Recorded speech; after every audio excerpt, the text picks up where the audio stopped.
Hey, everybody, welcome to my side panel, AJ's side panel, the side panel, the one, the only. I am your host, AJ here, and this week we've got a little something special in store for you since this will be the last show of the year.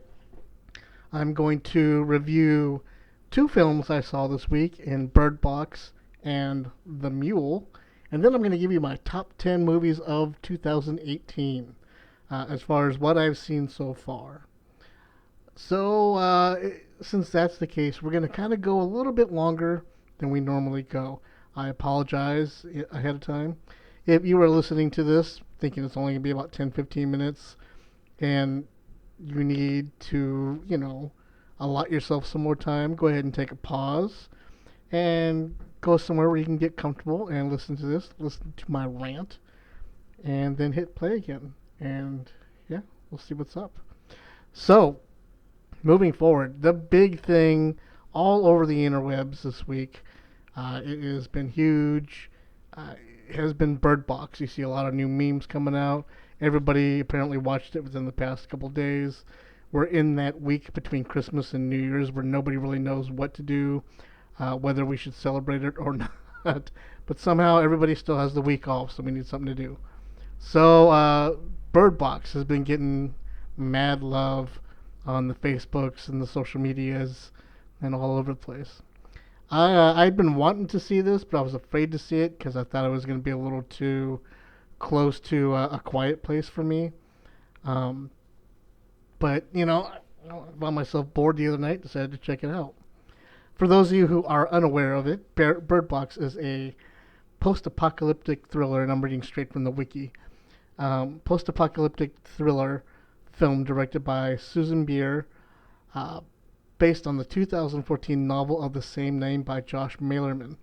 The film follows a woman played by Sandra Bullock who, along with a pair of children, uh, must make it through a forest and river blindfolded to avoid supernatural entities that take the appearance of their victims' worst fears, regrets, and losses that cause them to die by suicide. Now, here's the thing all of that I just said, as far as what the victims see, is all conjecture. Nobody actually knows what is seen or what causes these people to act out in the way they do because they never explore it in the film. You never actually see what the people see. You never actually no one survives to tell you what they're seeing. It's just a wild guess that comes on over the rantings of a madman on the radio who is guessing just as much as everybody else is. So, in true to form, or actually, an actual fact of the matter is, uh, Bird Box is about Sandra Bullock and a bunch of people who survive an apocalyptic sized event. And their story goes on from there. What I think of the movie? Well, everyone loves it right now. I can tell you, I could give a shit about the movie. Honestly, it did nothing for me. There was at no point I was not on the edge of my seat for anything. I was not stressed out about anything. The only time I was actually concerned about much of anything was when they started going down the river. I felt a little bit anxiety ridden. Other than that, it just was. There's no real tension going on. There's no real uh, stress. There's no scare. There's no jump scare. There's no eerie moments. There's nothing like that. It's just, you deal with your basic isotopes or tropes. Your basic types of people during an apocalyptic film. You got the two random hot people that have to hook up. You got the one dude that has to protect everybody. You got the one guy that hates everyone and wants them all to die because he's more worried about himself than anybody else. And you got the soothsayer, the guy who thinks he knows what's up, but he could be wrong, he could be right, but everyone just ignores him anyway. And you have the realist and the protagonist. And in this case, it's Sandra Bullock. Um, if you really want to see what this movie is about, it's on Netflix. It's not going to cost you anything, but it's basically The Happening meets A Quiet Place.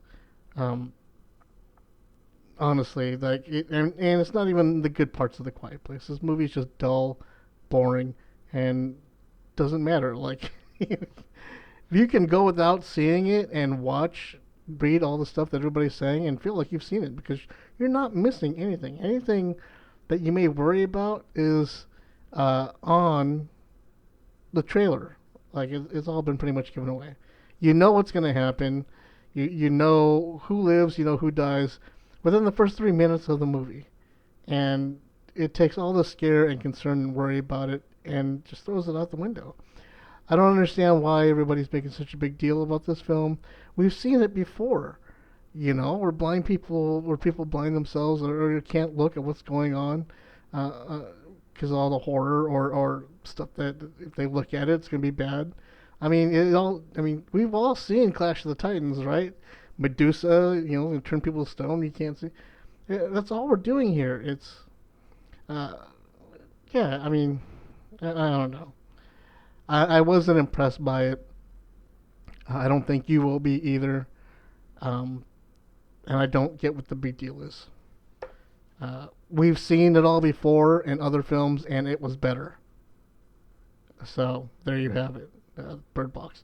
Now I've been reading up on it in doing research for the show, and I saw that it was based on a book, and I read the synopsis of the book over on Wiki, and here's to show you exactly what you're looking forward to.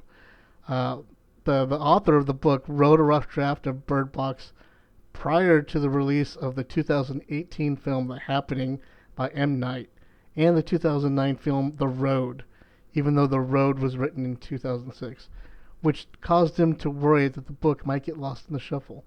So there you go, two movies. When I'm telling you that The Happening is a better film than Bird Box, that should tell you something. Well, okay, wait, I'll take that back. They're tie because Bird Box didn't have Wahlberg in it. And yeah. So maybe it's a little bit better. Anyway. Do yourself a favor, read the book. It sounds a lot better than the movie was. The Mule. That's the second film we're going to talk about today. The Mule is a film that was produced, directed, and starred Clint Eastwood. It is referred to by Wiki as a crime film produced and directed by Clint Eastwood, who also plays the lead role, based on an article written in the 90s called The Sonora Cartel's 90-Year-Old Drug Mule, which recounts the true story of Leo Sharp, a World War II veteran in his 80s who became a drug courier for the Sonora Cartel. You've seen the trailers. Clint Eastwood is this old guy who's transporting something across a great distance to get it somewhere else for the drug cartel, for gangsters, and he's getting paid. Yeah, that's all you really see. This movie, I mean, I don't want to badmouth two movies in a row, so I'm going to anyway. This movie wasn't horrible. It was just the simplest, laziest, most easiest film that I've ever seen possibly made. You're stuck with, I mean, literally 75% of the time is Clint Eastwood sitting in a truck singing old music while driving. Like, that's the majority of the movie. There's no stress, there's no drama, because he doesn't give a shit. He's fucking 90. Sorry for my language. Take that back. He's fracking 90, and he doesn't care if he lives or dies. He's just bored at home, needs some extra money, and is trying to find a way to get back into his family's good graces.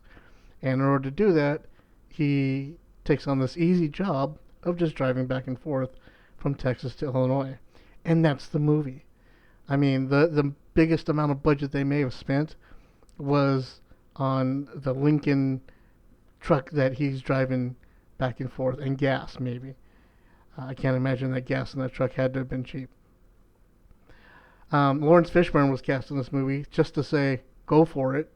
And I don't mean that in like a sporty way. He's the special agent in charge of the DEA, and everybody has to run these ideas of how to catch the mule by him, and his job was to approve of their methods. Literally, that's all he does throughout the whole film. The whole 6 minutes he's in the movie is him going, get it done, bring me some arrests, and that's it. Bradley Cooper, Michael Pena, they're both in the movie as DEA agents, and the majority of the movie that they're in, they spend sitting in the car going, where could this guy be? All right. Diane Wiest plays his wife, who the 6 minutes she's in the film, she's like, I hate you. And so, yeah, I mean, there's not really a lot going on in this movie. He just drives back and forth, makes some money, spends it dumbly, keeps driving back and forth, makes some more money, does something stupid, drives back and forth. I mean, it's really, there's no anticipation, there's no drama, there's no stress, there's nothing about this movie. You're just watching Clint Eastwood drive back and forth. And somewhere in there, you get a little sad story, and you kind of feel something, and but then it kind of goes away, and you just, it doesn't matter, you know. This movie doesn't matter. It doesn't matter that it was made. It doesn't matter that it's here. It feels like this movie was made so that it can give Clint Eastwood's daughter a role in a movie, and yeah. So there you go. Yeah, I don't know what to tell you. See it, don't see it. You're not going to lose any sleep over seeing it. The real heartbreaking thing is watching Clint Eastwood, who, I mean, we've all grown up with Clint Eastwood in the spaghetti westerns, Dirty Harry, all these, The Unforgiven. He played all these really strong man roles, guy roles. And so to see him in this movie where he's like broken down, he's old, he's really thin and frail, and he's just, he doesn't have that gumption like he used to, that gruff, that grit that he used to have back in the day. That's the sad part of the movie, is watching him be old. And aside from that, it is what it is. I'm glad I saw it because I'm a big Clint Eastwood fan. I didn't watch 1517 because I knew that was just going to be a movie I didn't care about. But I enjoy most of his other films when I watch it. So, I'm not mad at the movie in that. Well, I mean, I don't know how to put it, man. See it, don't see it. It is what it is. If you enjoy it, great. If you don't, great. Honestly, it's not going to matter either way. It certainly is nowhere near any of his other movies that he's directed. Unforgiven, Mystic River, $1 Million Baby, Letters from Iwo Jima, American Sniper. They all, like, this movie is toilet paper on the shoe of those movies. So, yeah, there you have it. The Mule and Bird Box. Now, moving on to what's probably going to take a little bit of an explanation for everybody. That's AJ's top 10 list of 2018. I am not including some of the movies that I did not get to see recently. There are a handful of films that have come out in the past week or so that I have not had a chance to check out. And so I'm not able to include those in whether or not I would like them or on the list. Those films include, let's see, Mary Poppins Returns, which I will not be seeing, Welcome to Marwen, Second Act, Holmes and Watson, Vice, Black Mirror Bandersnatch, and Destroyer. Of those films, or on the basis of sex, of those films, Destroyer and Marwen hold my interest as far as going to see. The rest of the films, people are walking out of Holmes and Watson. Vice, I do want to see Vice. That's the Christian Bale as the vice president. But nothing else gathers my attention. So those three films I'm not able to incorporate in my top 10. I may see them later on and may have to amend my list, but I'm going to base this movie on movies not only that came out in 2018, but that I saw in 2018. So, without further ado, the number 10 movie on my list, Ready Player One. I was a huge fan of the book. If you listen to the panel cast, my other podcast that I used to do, you'll know that everybody that ever came on that show was a huge fan of the book, and we went and saw the movie. While it was a disappointment in comparison to the book, it still was a fun movie and still awesome to see a lot of the effects that we saw in there and a lot of the references. Number 9, Bad Times at the El Royale. Yeah, I know that movie kind of came out of nowhere. I knew I was gonna like it when I first saw the trailers, but then when I saw the movie, I really appreciated it. It hits a trope that I haven't seen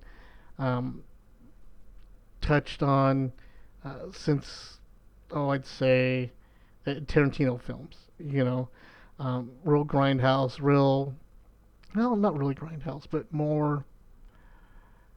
just more noir and eccentric. And I really enjoyed the film.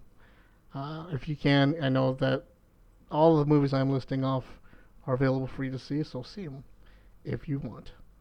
So that was number 9. Number 8 is a Creed 2. What can I say? I'm a sucker for the Rocky movies.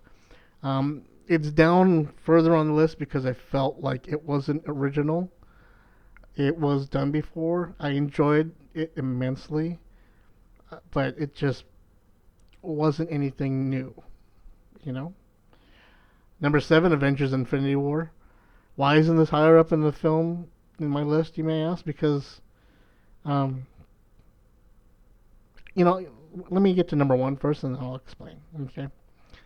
Number 6, Hotel Artemis. This movie was really cool. It wasn't not going to win any Oscars or anything, but it was just really, like, gritty and dirty and awesome, and I love the concept behind it.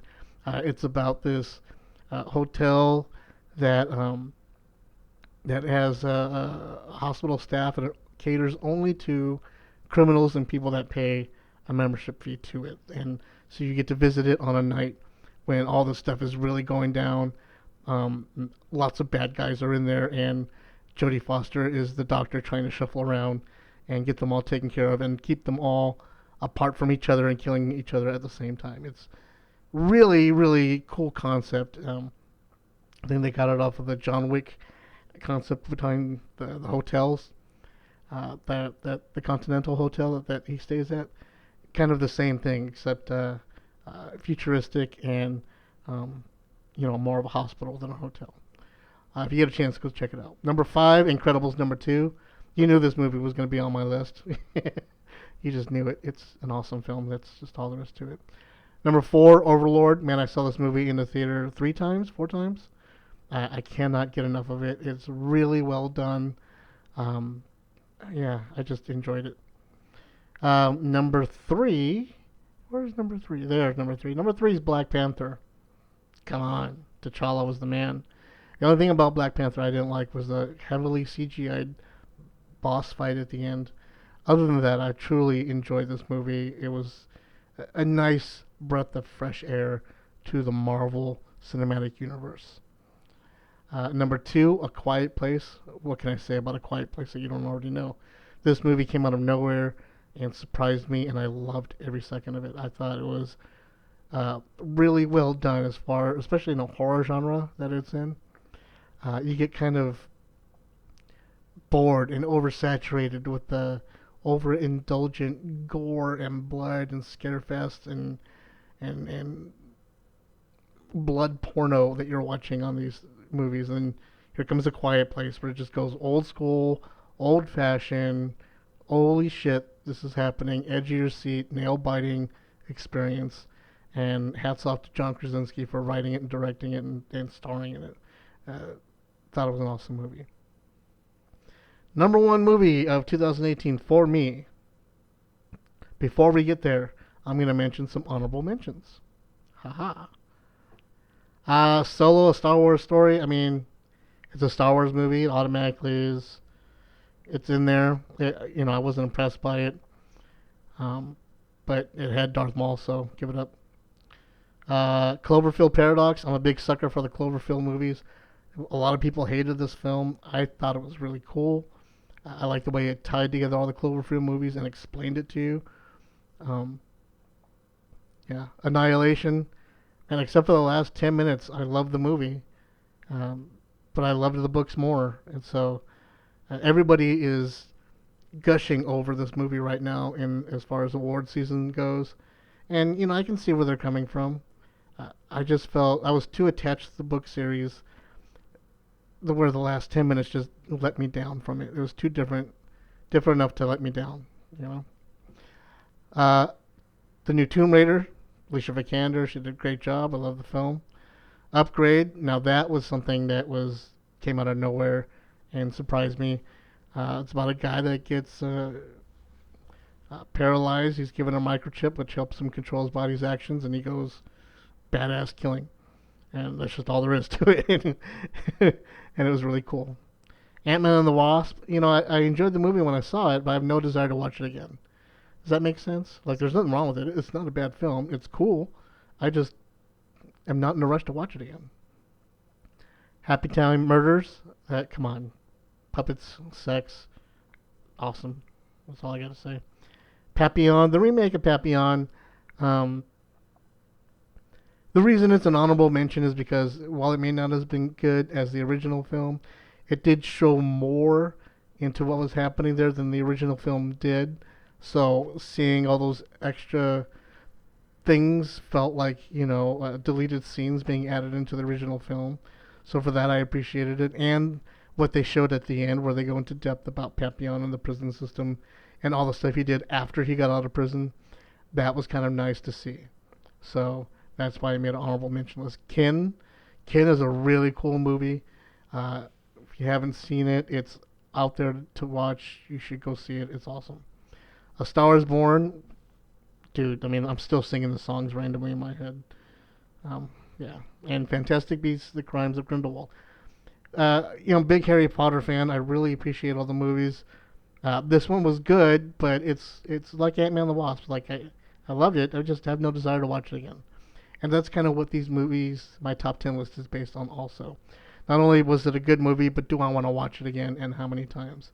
All the movies in the top 10 list I want to watch again a few more times. The honorable mentions don't really matter to me if I see them or not again, but I enjoyed seeing them the first time. Having said that, moving on to my number one movie of 2008, in my humble ass opinion, Spider-Man Into the Spider-Verse. If you've been listening to the podcast, it should come as no surprise to you. I really enjoyed this film. This movie, I'm getting goosebumps thinking about it. This movie was beautiful and intelligent and brave and bold and just come at your face badassness, and that's all I can say about it. I know a lot of you probably don't feel the same way, and a lot of people just aren't going to get it, and that's fine. I appreciate that and I respect that, but for me, this movie had everything I've ever wanted to see in a comic book based movie. It took a lot of the best parts of all of the live action comic book movies that we've seen, put it all together and crammed it into this movie. Computer animated film that just blew me away. Yeah, not an original story, but an original film, if that makes sense. So there you have it, my films for 2018 and my review of The Mule and that other movie I saw, which Bird Box. There you go. Funny enough, Clint Eastwood did a movie called Three Mules for Sister Sarah, and that movie was awesome. Then he does just the one mule, and it wasn't. Well, go back and get a couple more mules there, Clint Eastwood, and maybe you'll be back on top. Anyway, I hope you guys had a wonderful Christmas, and have a safe and awesome New Year's. Next year, Once again, I'll be coming at you every week with new movies I see. Got a great lineup of films coming up like next year, so I'm very excited to see them all. If you have any questions or comments or concerns, please email me. I set up a Gmail account, so you can email forbiddenpanel@gmail.com. You can find me on Twitter and Instagram and the Facebooks and everywhere under the name Draven or Forbidden Panel or AJ Herrera. So, thanks again, everybody, for tuning in. 2018 has been a year. Hopefully, 2019 will also be a year. Good night.